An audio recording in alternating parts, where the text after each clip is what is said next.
Welcome to Raj news. Social media మనిషి జీవితంలో భాగమైపోయింది. ఇప్పుడు అది లేని రోజును అస్సలు ఊహించుకోలేం. నేటి తరంలో సోషల్ మీడియా మరీ ఎక్కువైపోయింది. కొంతమంది పిల్లలు సోషల్ మీడియా కారణంగా స్మార్ట్ ఫోన్ కు బానిసలుగా మారుతున్నారు. మానసిక సమస్యలకు గురవుతున్నారు. దీంతో ఆస్ట్రేలియా సంచలన నిర్ణయం తీసుకుంది. 16 ఏళ్లలోపు పిల్లలకు సోషల్ మీడియాను బ్యాన్ చేసి ప్రపంచానికి గొప్ప సందేశాన్నిచ్చింది. TikTok, Facebook, Instagram, YouTube, Snapchat కు చెందిన వెబ్సైట్లు, యాప్స్ లను బ్యాన్ చేసింది. దీంతో పిల్లలు తమ పేరున కొత్త అకౌంట్స్ తీసుకోలేరు. ప్రస్తుతం ఉన్న అకౌంట్లు కూడా డీయాక్టివేట్ అయ్యాయి.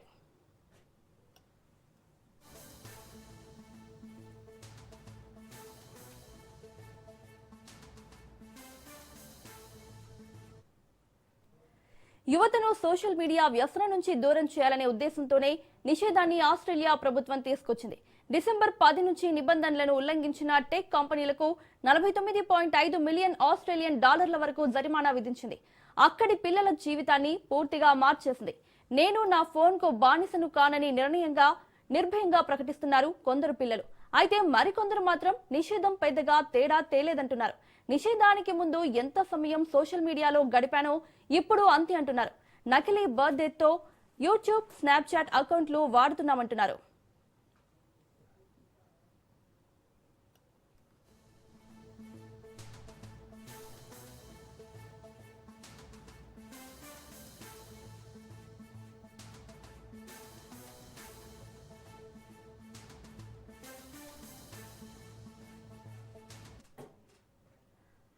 ఆల్బేనియస్ ప్రభుత్వం తీసుకున్న నిర్ణయం సత్ఫలితాలను ఇవ్వడంతో ఇప్పుడు అన్ని దేశాలు ఆ దిశగా అడుగులు వేస్తున్నాయి.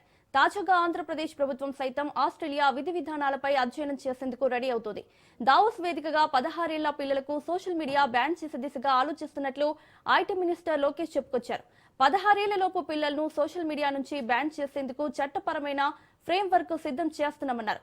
అవసరమైతే ఆస్ట్రేలియాలో అమలు చేసిన విధానాలను అధ్యయనం చేస్తామన్నారు.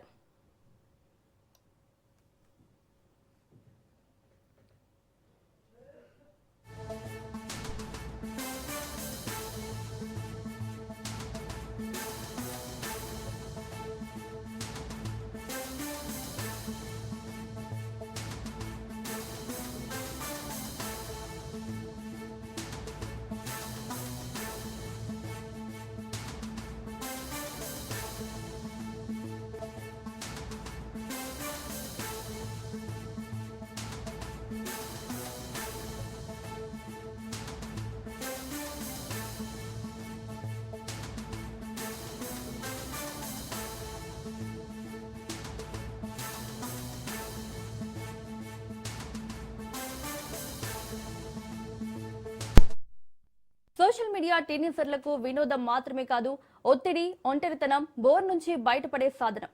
అది ఒక్కసారిగా లేకపోతే చిరాకు, అసహనం కనిపించవచ్చంటున్నారు సైకాలజిస్టులు.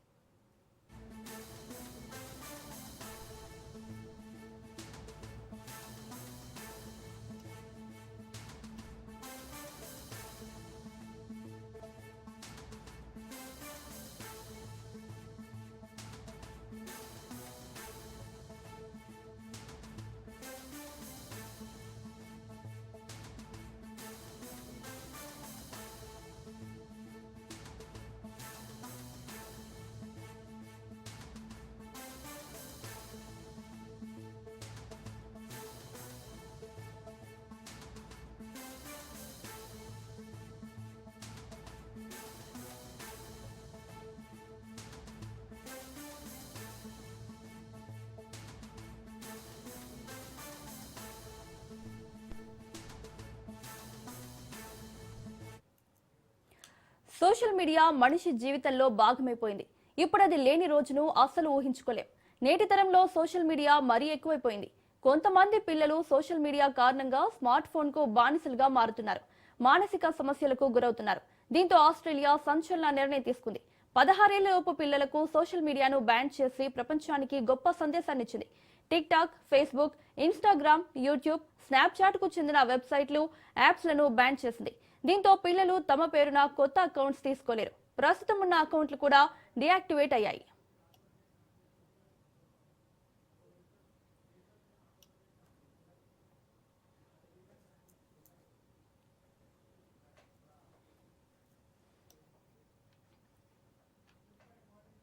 యువతను సోషల్ మీడియా వ్యసనం నుంచి దూరం చేయాలనే ఉద్దేశంతోనే నిషేధాన్ని ఆస్ట్రేలియా ప్రభుత్వం తీసుకొచ్చింది. డిసెంబర్ 10 నుంచి నిబంధనలను ఉల్లంఘించిన టెక్ కంపెనీలకు 49.5 మిలియన్ ఆస్ట్రేలియన్ డాలర్ల వరకు జరిమానా విధించింది. అక్కడి పిల్లల జీవితాన్ని పూర్తిగా మార్చేసింది. నేను నా ఫోన్కు బానిసను కానని నిర్భయంగా ప్రకటిస్తున్నారు కొంతమంది పిల్లలు. అయితే మరికొందరు మాత్రం నిషేధం పెద్దగా తేడా తేలేదంటున్నారు. నిషేధానికి ముందు ఎంత సమయం సోషల్ మీడియాలో గడిపామో ఇప్పుడు అంతే అంటున్నారు. నకిలీ బర్త్ డేట్ తో యూట్యూబ్, స్నాప్చాట్ అకౌంట్లు వాడుతున్నామంటున్నారు.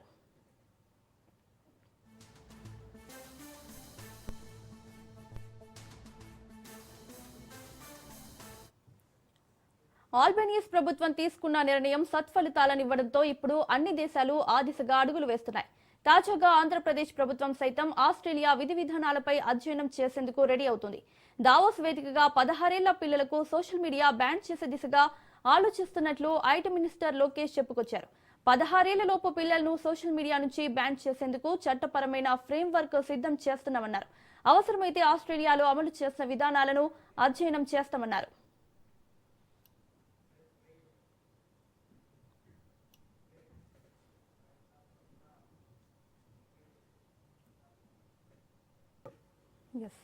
కరుణ గారు నమస్తే అండి.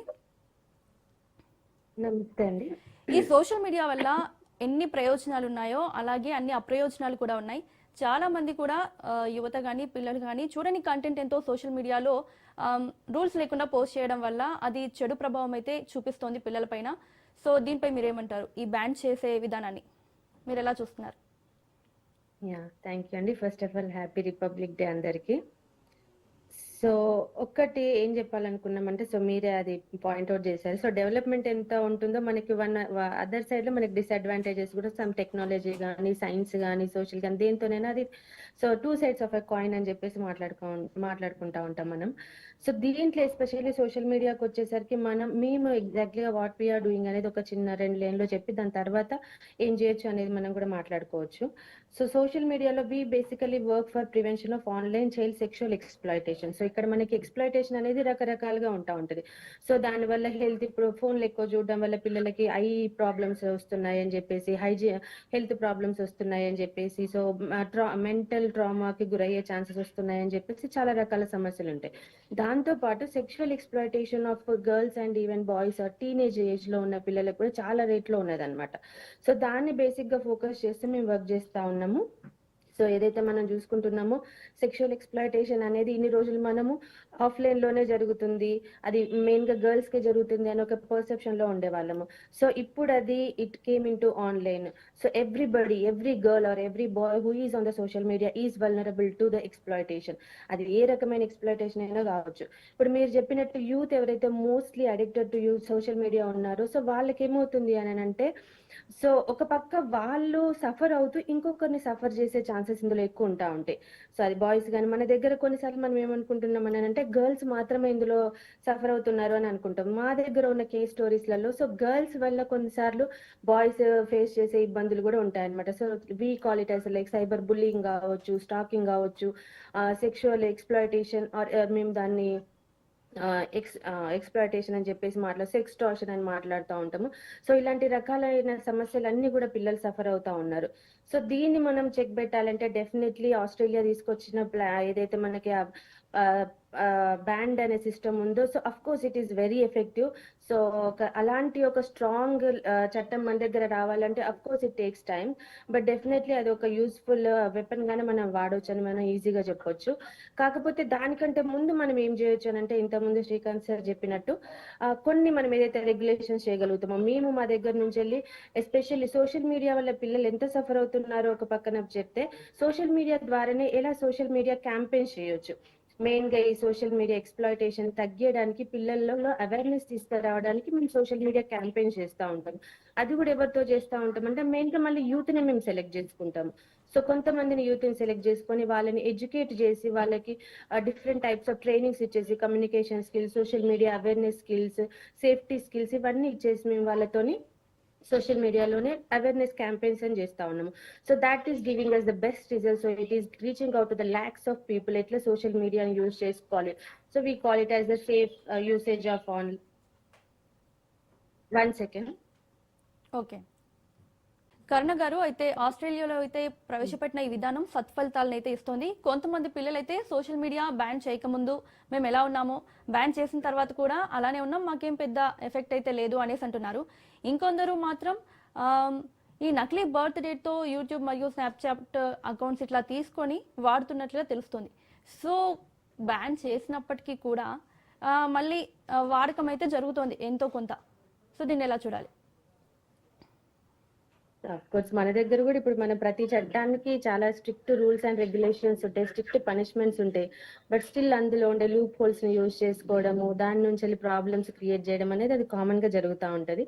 బట్ ఇక్కడ మనం చూడాల్సింది ఏంటంటే, సో ఎప్పుడైతే చట్టాలు ఉండడము సరే అదొక అక్కడ వాళ్ళు దాన్ని ఒక స్ట్రిక్ట్ యాక్ట్ గా తీసుకురావడము, దాన్ని బ్యాన్ చేయడము బాగానే చేస్తున్నారు. సో దాంతో పాటు ఇప్పుడు మనం ఏం అడుగుతున్నాం అంటే, అందుకోసమనే ఎగ్జాక్ట్ గా ఇది తీసేయండి, ఇది ఆపేయండి అని చెప్పేసి అని దీంతో పాటు కంప్లీట్ చేంజ్ వచ్చేస్తుంది అని అనుకుంటే it is not so practical అని అనిపిస్తుంది అనమాట. అఫ్ కోర్స్ ఆ సిస్టమ్ ఉంటూ దాంతో పాటు మనం ఇంకేం చేయొచ్చు అని అంటే, ఏదైతే మనం ఇప్పుడు పాజిటివ్ పేరెంటింగ్ అని కొన్ని పదాలు మేము వాడుతూ ఉంటాము. పాజిటివ్ పేరెంటింగ్, సో పిల్లలతోని పేరెంట్స్ ఎలా మూవ్ అవ్వాలి, ఎస్పెషల్లీ సోషల్ మీడియాకి సంబంధించి.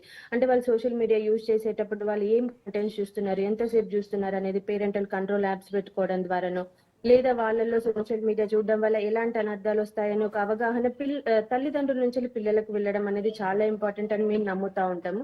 సో అట్లా ఎప్పుడైతే ఇలాంటి యాక్ట్స్ తో పాటు parental responsibility and social awareness, social ethics ఎప్పుడైతే మనము కొంచెం స్ట్రెస్ చేయబడతాయో అప్పుడు ఆల్మోస్ట్ ఆటోమేటిక్ గా ఒక చట్టానికి సార్థకత వస్తుంది, ఒక ప్రాబ్లానికి కూడా కంప్లీట్ సొల్యూషన్ అనేది రావడానికి యూజ్ అవుతా ఉంటారు. ఎస్ కర్ణ గారు, అలాగే ఈ విధానాన్ని ఏపీలో కూడా ఫాలో అవ్వాలని చెప్పి నిర్ణయిస్తున్నట్లు తెలుస్తోంది. సో ఇండియాలో కూడా 16 ఏళ్లలోపు పిల్లలకి ఈ సోషల్ మీడియా బ్యాన్ చేయడం అనేది నిజంగానే అవసరం. సో ఏపీ ఫాలో అవ్వాలనుకుంటుంది, సో మిగిలిన రాష్ట్రాలు కూడా ఫాలో అయితే బాగుంటుంది అని అనిపిస్తుంది. సో మీరేమంటారు దీనిపైన?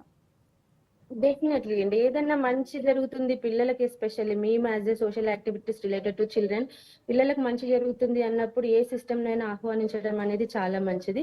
దాంతోపాటు ఆస్ట్రేలియాలో చూసుకుంటే ఇప్పుడు కొన్నిటికి వాళ్ళు ఎక్సెప్షన్స్ ఇచ్చారు, లైక్ యూట్యూబ్ కిడ్స్ దానికి ఎక్సెప్షన్ ఇచ్చారు, వాట్సాప్ మెసెంజర్ కి ఎక్సెప్షన్ ఇచ్చారు. ఏదైతే అన్వాంటెడ్ ఉన్నాయో టిక్ టాక్ కానీ, ఎక్స్ కానీ, స్నాప్చాట్ కానీ ఇలాంటి వాటికి వాళ్ళు కంప్లీట్ గా రెస్ట్రిక్షన్ పెట్టారు. సో కాబట్టి ఏదైతే రెస్ట్రిక్టెడ్ ఉన్నాయో కంప్లీట్ గా రెస్ట్రిక్ట్ చేస్తూ, ఏదైతే యూస్ఫుల్ ఉన్నాయో పిల్లలకు కానీ టీనేజర్స్ వాళ్ళకి కానీ ఏదైతే యూస్ఫుల్ ఉన్నాయో వాటిని పర్మిషన్ ఇస్తూ ఇలాంటి ఒక డెసిషన్ తీసుకుంటే కనుక it's happy for everyone. Welcome back. 16 ఏళ్లలోపు పిల్లలకు సోషల్ మీడియాను బ్యాన్ చేస్తూ ఆస్ట్రేలియా ప్రభుత్వం సంచలన నిర్ణయం తీసుకుంది. ఇక ఇదే అంశం గురించి మాట్లాడడానికి సామాజిక కార్యకర్త శ్రీకాంత్ గారు మరియు దీపా కర్ణ గారు లైవ్ లో అందుబాటులో ఉన్నారు, వారితో మాట్లాడదాం. నమస్తే శ్రీకాంత్ గారు. నమస్తే మేడం. శ్రీకాంత్ గారు చెప్పండి, ఆస్ట్రేలియా తీసుకున్న ఈ సంచలన నిర్ణయాన్ని మీరు ఎలా చూస్తారు? మొట్టమొదటిసారిగా ఈ యొక్క భారతదేశ గణతంత్ర దినోత్సవం సందర్భంగా భారతదేశానికైతే ఈ రాజ్యాంగము ప్రజల హక్కులను, ముఖ్యంగా బాలల హక్కులను పరిరక్షణ కొరకు, ఈ దేశ సంరక్షణ కొరకు, భద్రత కొరకు, అభివృద్ధి కొరకు, సామాజిక లక్ష్యాలతోటి ఈ భారత రాజ్యాంగ దినోత్సవం లేదంటే గణతంత్ర దినోత్సవం రోజున ముఖ్యంగా రాజ్ న్యూస్ టీవీ తీసుకున్నటువంటి ఒక మంచి అంశాన్ని బట్టి రాజ్ న్యూస్ టీవీకి అందరికీ మరొకసారి మా తరఫున హృదయపూర్వక కృతజ్ఞతలు తెలియజేస్తున్నాం మేడం. తమరు ఇంతకుముందు చెప్పిన రీతిగా ఆస్ట్రేలియా ప్రభుత్వం 16 సంవత్సరాల లోపు పిల్లలకు సోషల్ మీడియా బ్యాన్ చేయడం అనేది కొంత ఆహ్వానించదగిన విషయమే. ఎందుకంటే ప్రపంచ దేశాల్లో చూసుకున్నట్టయితే ఆస్ట్రేలియా పిల్లల పైన జరుగుతున్న ఆన్లైన్ వేధింపులు కావచ్చు, చైల్డ్ సెక్సువల్ ఎక్స్‌ప్లాయిటేషన్ విధానంలో ఆ టిప్ లైన్ ద్వారా దాన్ని ప్రివెంట్ చేయడానికి ముఖ్యంగా ఎంతో ముందస్తుగా ప్రపంచంలో ఒక మంచి స్థాయిలో ఉన్నదని చెప్పొచ్చు. సో టెక్నాలజీని కట్టడి చేయడము, పిల్లలకి దీని వలన సరైన యూసేజ్ చేయకపోవడం వలన పిల్లలు దీనికి ఎక్స్‌ప్లాయిటేషన్ గురవుతున్నారు. ముఖ్యంగా వాళ్ళ హెల్త్ అండ్ మెంటల్ స్టేటస్ కూడా దీనిపైన అఫెక్ట్ జరుగుతుందన్న ఉద్దేశంతో ఆస్ట్రేలియా ప్రభుత్వం నిర్ణయం తీసుకున్నది. ఇప్పుడిప్పుడే భారతదేశానికి ఆస్ట్రేలియా దేశానికి సంస్కృతిలో కానీ, జీవన విధానంలో కానీ, లేదా అభివృద్ధిలో కొంత తేడా ఉంది. ముఖ్యంగా కుటుంబ విధానంలో తేడా ఉంది. కాబట్టి భారతదేశం ఆస్ట్రేలియాతో పోల్చుకున్నట్టయితే ఇంకా మన పిల్లలు ఎక్కువగా ఈ సోషల్ మీడియా ఎరాలో ఇబ్బందులు గురయ్యే అవకాశం ఉంది. కాబట్టి దీన్ని కొంచెం భారతదేశంలో దీన్ని ప్రివెంట్ చేయాల్సిన అవసరం ఎంతగానో ఉంది. దీన్ని ప్రివెంట్ లేదా మానిటరింగ్ చేయాల్సిన అవసరం ఎంతగానో ఉందని దీనిపైన మేము ఎక్కువగా పనిచేస్తున్నాము. సో మా ఉద్దేశం ఏంటి మేడం అంటే, ఇది ఒకవేళ ప్రివెంట్ దీన్ని ప్రొహిబిట్ చేయడం లేదా స్టాప్ చేయడం బ్యాన్ చేయడం కంటే దీన్ని కొంచెం రెగ్యులేట్ చేయడం లేదంటే ప్రివెంట్ చేసే విధానంలో పిల్లలు దీనికి ఏ విధంగా ఎఫెక్ట్ కాకుండా చూడాలి, దానికి సామాజిక కార్యకర్తల పాత్ర కావచ్చు లేదంటే తల్లిదండ్రుల పాత్ర కావచ్చు అనేది దీనిపైన మేము ఎక్కువగా ఫోకస్డ్ గా పనిచేస్తున్నాము. దీని విషయంలో మేము చేస్తున్న కార్యక్రమాల్లో ఎటువంటి రిజల్ట్స్ వచ్చాయని కూడా మన మధ్యలో కరుణ మేడం ఉన్నారు, వారు కూడా చాలా మటుకు ఎక్స్ప్లెయిన్ చేస్తారు మేడం. శ్రీకాంత్ గారు, ఎస్ మేడం. సోషల్ మీడియాకి అయితే పిల్లలు కంప్లీట్ గా బానిస అయిపోయారు. సో వీళ్ళు ఈ సడన్ గా తీసుకున్న నిర్ణయాన్ని ఎలా తీసుకుంటారు? ఈ సోషల్ మీడియా లేకుండా పిల్లలు ఉండగలరంటారా? మేడం, ఇప్పుడు 2 విషయాలు ఉన్నాయి మేడం. ఫర్ ఎగ్జాంపుల్, మీరు అడిగిన ప్రశ్నకు నేను సమాధానం చెప్పే ముందు, ఇండియాలో మనకు మొట్టమొదటిగా బ్లూ వేల్ గేమ్ వలన పిల్లలు అఫెక్ట్ అయ్యారని చెప్పి దాన్ని బ్యాన్ చేసుకోగలిగినాము. రెండోది టిక్ టాక్ కూడా మనం బ్యాన్ చేసుకోగలిగినాము. కొన్ని యాప్స్ గవర్నమెంట్ డైరెక్ట్ గా బ్యాన్ చేయడం జరిగింది. ఎందుకంటే ఎక్కువగా పిల్లలు దీని వలన అఫెక్ట్ అవుతున్నారు, వాళ్ళ డెవలప్మెంట్ విషయంలో కానీ హెల్త్ విషయంలో వాళ్ళకి ఎఫెక్ట్ అవుతుందని చెప్పి గవర్నమెంట్ వాటిని బ్యాన్ చేయడం జరిగింది. రీసెంట్లీ పబ్జి గేమ్ కూడా వారు బ్యాన్ చేయడం జరిగింది. బట్ పబ్జి గేమ్ ఆన్లైన్ లో కాకుండా ఇప్పుడు పిల్లలు ఏం చేస్తున్నారు, ఫ్రీ ఫైర్ అనే విధానంలో దాన్ని డౌన్లోడ్ చేసుకుని ఆఫ్లైన్ లో ఆడుతున్నారు అన్నట్టు. పిల్లలకు ఆల్టర్నేట్ అనేది తెలిసింది. సో ఇప్పుడు ఏం జరుగుతుంది మేడం, ఫర్ ఎగ్జాంపుల్ ఇండియాలో మనం ఒక ఆస్ట్రేలియా, స్విట్జర్లాండ్, సింగపూర్, అమెరికా లాంటి సంస్థలతో government, minister of women and child welfare, minister of IT department తోటి కొంత కన్వర్జెన్సీ నెట్వర్క్ వలన ఇప్పుడు online child sexual abuse material ను మనం ప్రివెంట్ చేయగలుగుతున్నాం.